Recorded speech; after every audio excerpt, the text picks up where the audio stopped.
O Gato no Livro. O Gato Lê é um canal de audiolivros clássicos separados em capítulos e narrados com voz humana. Tenha uma boa leitura. O Não Nascido, de Como um Extraterrestre Vê o Brasil, por Maria Cristina Rabelo de Moraes. Capítulo 1. Estamos no ano de 2500. É quase o mês de abril. Dizem que a 22 de abril de 1500 foi descoberto o Brasil, precisamente há 1000 anos atrás. Para nossa civilização, isso significa muito tempo. Porém, os Varnos, com a sua dinastia de 1 milhão de anos, provavelmente ririam de nós. Contudo, é do conhecimento de todos que as civilizações não são iguais, e nós somos mais diferentes do que os outros, porque temos uma característica que ainda não foi encontrada em nenhuma outra espécie. Mudamos muito depressa. Talvez seja essa a causa de 1000 anos representarem muito tempo para nós. A verdade é que nem sempre foi assim. Houve uma época em que não acontecia nada de novo em 1000 anos.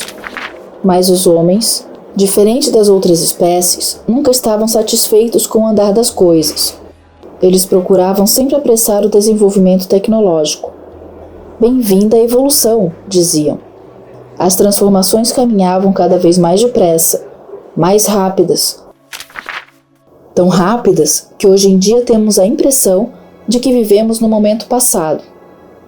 Já não temos certeza do que é o nosso presente.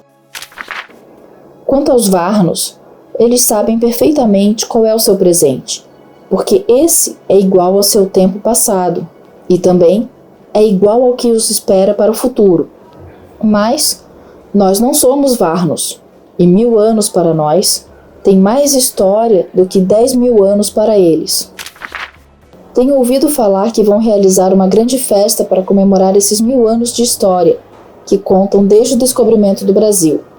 O problema é que ninguém sabe ao certo o que foi o Brasil. Alguns historiadores explicam o Brasil como sendo uma pátria. Outros o chamam de país e até mesmo de nação. Mas tudo isso não faz nenhum sentido, pois ninguém sabe, da mesma forma, o significado da palavra país, e nem mesmo da palavra nação. São todas palavras muito velhas, muito antigas, totalmente em desuso. Esse negócio de tentar entender o significado de país e nação é bem como diz o ditado: quanto mais se explica, mais se complica. Eu mesmo, que nunca fui muito bom com os vocábulos, resolvi ir até o dicionário encontrar um melhor entendimento. Porém, o que lá encontrei é o que todo mundo anda repetindo por aí. O Brasil foi um país, um estado e uma nação. Explicação que não diz nada e por isso continuamos na mesma. Outra coisa muito difícil que o governo quer que aceitemos é que se tenha descoberto um pedaço de terra em um pequeno planeta como o nosso. Sim, porque, pelo que pude aprender até aqui, a palavra país significa um pedaço de terra no meio do planeta. Agora nós temos que imaginar que este terreno está não descoberto. Como se pode acreditar que houve um tempo em que existiu algum espaço sobre o planeta que não fosse mapeado e controlado pelo governo? Este conceito de não descoberto é ainda mais difícil do que o conceito de país. Se para mim, que sou um cientista, estas noções antigas e obsoletas já são quase impossíveis de se acreditar, quanto mais para um cidadão comum. Os cidadãos comuns jamais irão engolir esta noção de pedaço de terra não descoberto sobre o nosso planeta. O governo vem fazendo diversas campanhas publicitárias para conscientizar o povo do significado destes novos velhos conceitos.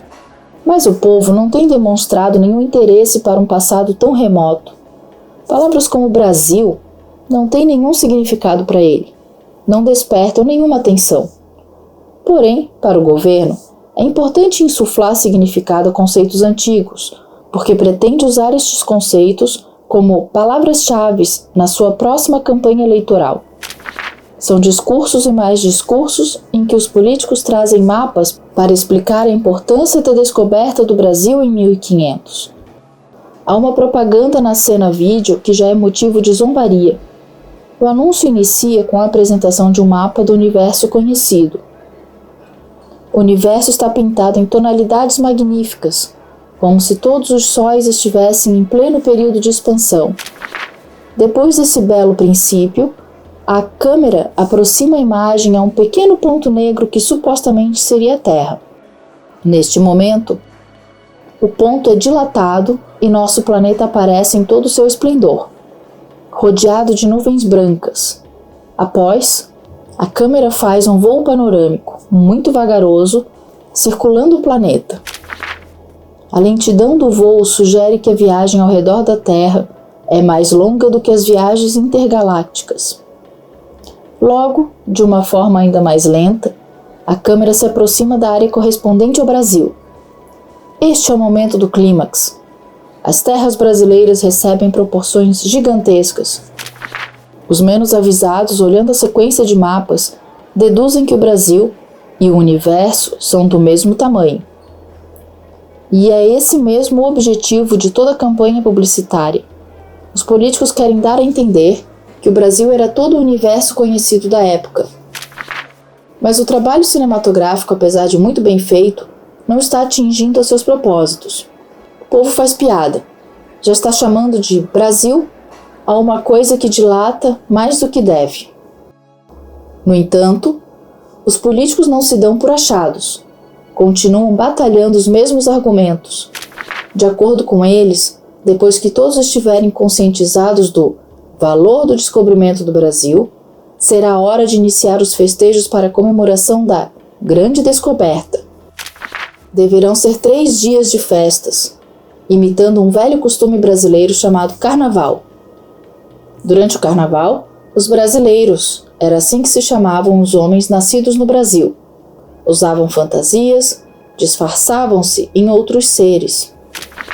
Deve ser bem interessante andar fantasiado. No entanto, para meu pesar, os governantes preferiram abolir o uso das fantasias. Eles temem que algumas roupas de palhaço façam com que a festa perca um pouco da dignidade. Ainda não se sabe ao certo se era o costume dos brasileiros comemorar o Carnaval em homenagem à Grande Descoberta. Uns historiadores dizem que sim, outros argumentam que não.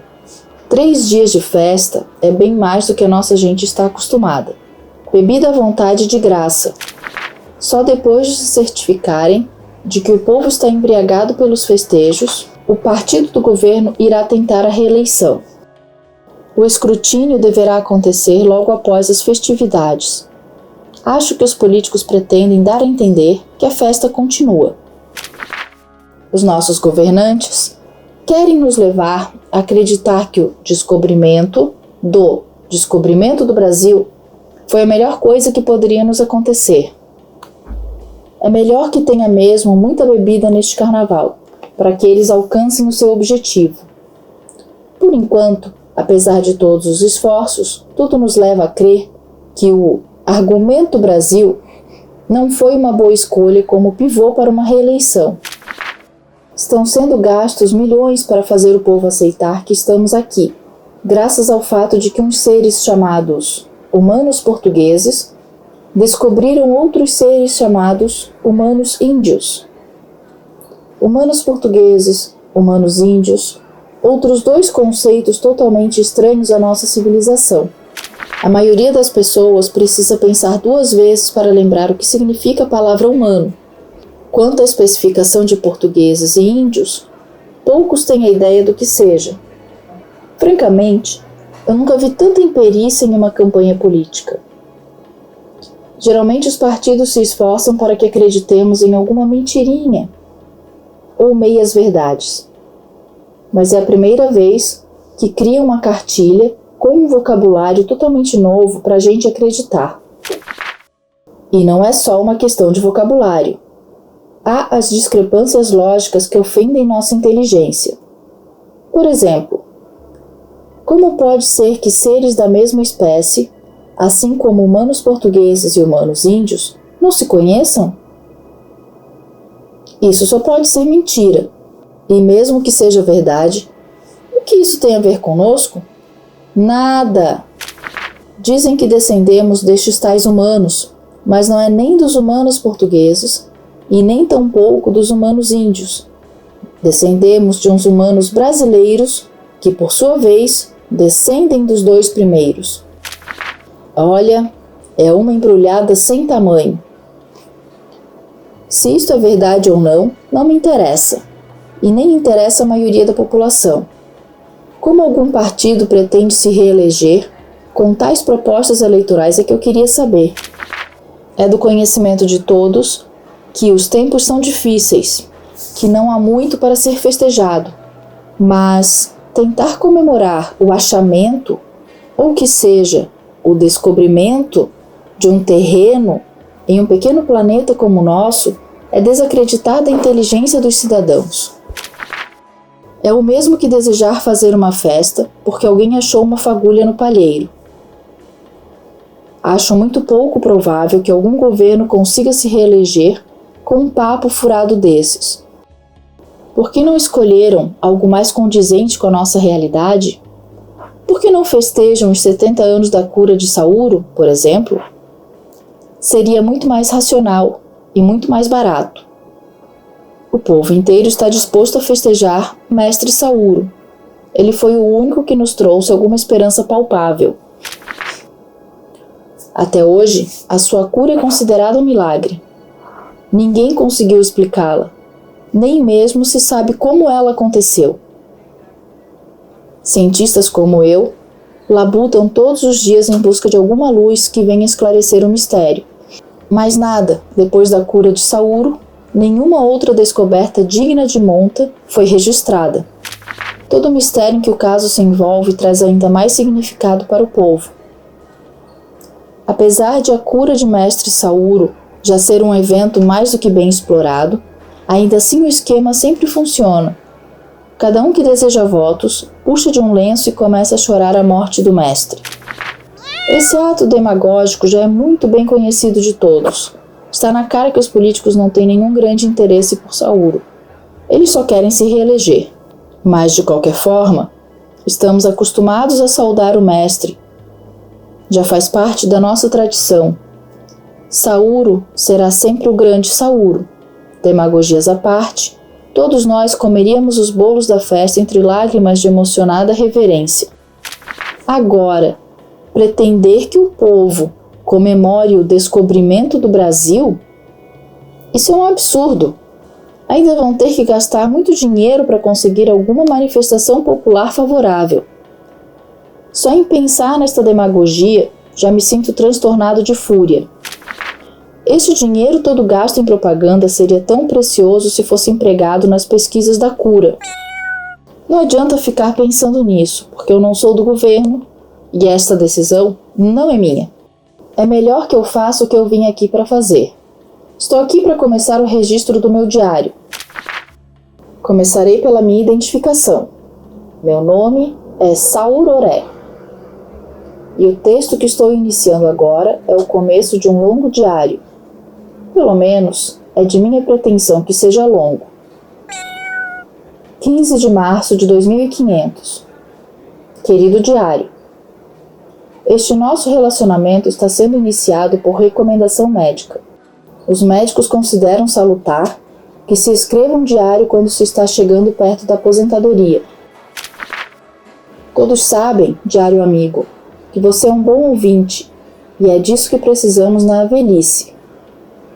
De uma coisa que nos ouça com atenção, sem contestar a verossimilhança de nossas lembranças. Em lugar da palavra velhice, leia-se terceira idade. Os médicos recomendam que se use a terminologia adequada para evitar a depressão. Sou Sauroré, o que quer dizer aquele que veio depois de Saúro.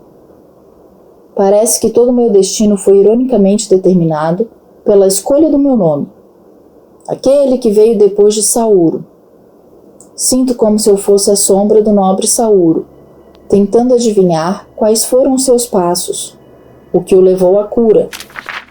Sinto a frustração de ser a sombra de um corpo que não existe mais. Um corpo que, enquanto vivo, foi brilhante, esplendoroso, e, no entanto, eu não estava lá para ver, para poder compreender. Sou uma sombra que chegou atrasada para a vida. Mas não adianta pensar dessa forma, me deixa depressivo. É melhor largar de lado as divagações. Como já havia registrado, sou um cientista. Pesquiso a cura, assim como um número incontável de outros cientistas por todo o planeta. Não tenho muitos amigos. Pensando melhor, acredito que os amigos sejam bem poucos, porém sinceros. Para ser mais objetivo, devo registrar que são apenas alguns poucos. Gostaria de citar nomes, mas como no presente momento nenhum me vem à mente, vou deixar para a hora mais oportuna. O que é de causar maior estranheza, querido diário, é o fato de começar este nosso relacionamento com um comentário político. Não dei a mínima atenção para as atividades do governo. Pouco se me dá o que eles fazem ou deixam de fazer. Geralmente enterro a cabeça no meu trabalho e só levanto quando alguém me bate nas costas, avisando que é hora de ir para casa. Dado o meu jeito de ser, é bem interessante notar que ao resolver falar de mim mesmo, o que faço? Comento as atividades governamentais. Creio que só há uma única explicação para minha atitude. É a minha total desaprovação desta campanha política. A besteira que nos querem empurrar é tão grande que acredito que também eu me senti diminuído da minha situação de cidadão inteligente. Eles querem obrigar a nós, sapiens ores, a comemorarmos uma descoberta ridícula feita por uma raça que nem existe mais. Os nossos ancestrais, os fantásticos seres humanos. Pois sim, seres humanos. Seres ultrapassados, extintos, apagados para sempre da face da terra. É isso que eles são. Eu sou um sapinhoré de estudo, como já sabe. Sou um cientista. Posso estar velho e ultrapassado, mas me lembro muito bem de coisas que o governo esquece de mencionar, na sua euforia de glorificar os feitos dos homens. Recordo-me de como estudamos o tempo em que os primeiros de nós começaram a nascer e foram chamados de mutantes. Eles foram agredidos em sua natureza, quando os seres humanos tentaram transformá-los naquilo que denominavam de humanos normais. Submeteram a nossa raça a tratamentos brutais, a pesquisas científicas impiedosas. Muitos de nós, ao nascer, éramos abandonados nos hospitais para servir de estudo junto aos outros animais que eles usavam como cobaias. Claro que estes casos não iam ao conhecimento do público, ou pelo menos não eram apresentados nos jornais. Conta-se que depois de alguns anos, conforme mais e mais mutantes iam nascendo, quando mulheres voltavam dos hospitais sem os filhos, os vizinhos não indagavam nada, como se a gravidez jamais tivesse ocorrido. E para que tudo isso? Para satisfazer a vaidade de alguns pais que não conseguiam aceitar que seus filhos não eram mais iguais a eles. O que os homens não percebiam era que estavam presenciando o surgimento de uma nova espécie, que veio para suplantar as conhecidas. Os seres humanos eram investidos de um orgulho tão grande que não podiam suportar essa realidade. Esse orgulho levou-os a acreditar que fossem os elementos mais importantes e mais perfeitos entre todos os seres que eles conheciam. Muitos tomavam por verdadeiro e natural que o planeta e tudo o que havia sobre ele só tinha uma finalidade para existir: servir de alimento e de recurso para o bem-estar da humanidade. Com princípios de tamanha vaidade e desrespeito pelo resto dos seres, pode-se ter uma ideia de como foi difícil para eles aceitarem a chegada de outras espécies superiores a si mesmos. E, ao mesmo tempo, de como era fácil a aceitação da eliminação de seres como nós, mutantes. Éramos considerados pequenos sacrifícios pelo bem comum. É provável que até o último homem que abandonou a Terra ao morrer, despediu-se dela acreditando que o melhor da criação acabara de sucumbir. Hoje em dia, é difícil se conceber que seres realmente qualificados como inteligentes possam ter pensamentos tão primitivos quanto esses. Mas sabemos que as civilizações não são iguais e que, de qualquer forma, existem outras provas irrefutáveis que demonstram que os humanos eram mesmo inteligentes. Uma das provas dessa inteligência narrada pela história, por exemplo, é o considerável número de pessoas que, por amor ou por coragem, se arriscaram a criar os seus filhos mutantes. Conta-se que eles mantinham esses filhos escondidos em suas casas. Mais tarde, com a ocorrência do aumento incontrolável da nova espécie, escolas especiais foram criadas. Todavia, ainda com o intuito de nos manterem isolados. Estranhamente, uma vez que éramos tão desprezados, tais escolas evoluíram no sentido de se adaptarem às nossas necessidades. Ainda aqui, mais uma vez, não sabemos se esta evolução se deve ao amor dos homens pelos filhos ou ao seu amor pelo que chamavam de evolução. A história narra que nem mesmo com o massacre dos 3.000 mutantes, os homens conscientizaram-se que não éramos um pequeno grupo de aberrações, que éramos uma nova espécie que se iniciava. Não resta dúvida de que os humanos eram sanguinários e estavam determinados a nos exterminar. Eles só desistiram do seu intento porque, em um dado momento, sem nenhuma explicação plausível, deixaram de nascer Homo sapiens, para só nascerem Sapiens Ores. Sapien Ore é a palavra que denomina aqueles que vieram depois dos Homo sapiens. A palavra Ore foi escolhida para ser agregada a Sapien, porque esse foi o nome dado ao primeiro bebê que apresentou a característica da mutação. Por muitos anos, fomos conhecidos pela alcunha de aberrações. Depois, a situação foi amenizada para a denominação de mutantes. Foi então que um nome científico se fez necessário e escolheram o de Ore, que não resta dúvida, era o marco primeiro de toda a transformação. Digo que muitos anos se passaram, mas em se tratando de mutação de espécie, não foram tantos assim. Foi uma mudança vertiginosa, bem como era vertiginosa a evolução que os homens procuravam. Francamente, em minha opinião, embora mutante tenha se tornado um termo pejorativo, ele é muito mais adequado àquilo que somos. Desde que o primeiro Sapien Ore apareceu, por volta de uns 300 anos atrás, nossa espécie continua se transformando inexoravelmente. Estudamos que os homens eram todos iguais, tendo como única variável a cor da pele. Conta-se que esta variante lhes trazia sérios problemas sociais. Sempre que ensinam essa noção às crianças na escola, elas dão risada. Acham se tratar de alguma piada. Não acreditam que detalhes como esses possam trazer complicações a alguém. Só acreditam em seus professores quando esses lhe explicam que o Homo sapiens era uma espécie muito primitiva. Eu ainda me lembro do dia em que Dona Lucinda nos ensinou essas curiosidades sobre os humanos. Eu também ri junto com meus colegas, mas depois parei muito sério e perguntei a ela como a cor da pele poderia trazer problemas sociais. A professora me explicou que entre os povos primitivos era comum haverem desavenças, chegando até mesmo a lutas entre si por causa da cor. Eu perguntei se, quando lutavam, a cor da pele mudava. Ela não sabia informar. Eu queria entender como a cor da pele podia realmente influenciar na vida das pessoas. Que motivos eles alegavam para tal? Será que um dizia para o outro, "Você é branco", quando sabia que na verdade era preto? Eu perguntei. Ou será que diziam, "Hoje você está menos branco", e o outro se ofendia?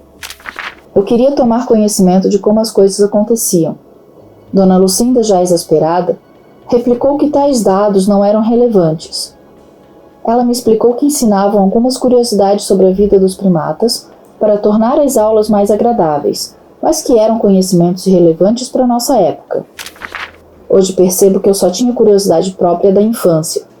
Para nós mutantes, que formamos uma sociedade baseada na aceitação e adaptação ao diferente, é um conceito muito abstrato para um menino entender que a diferença de cor poderia causar problemas sociais.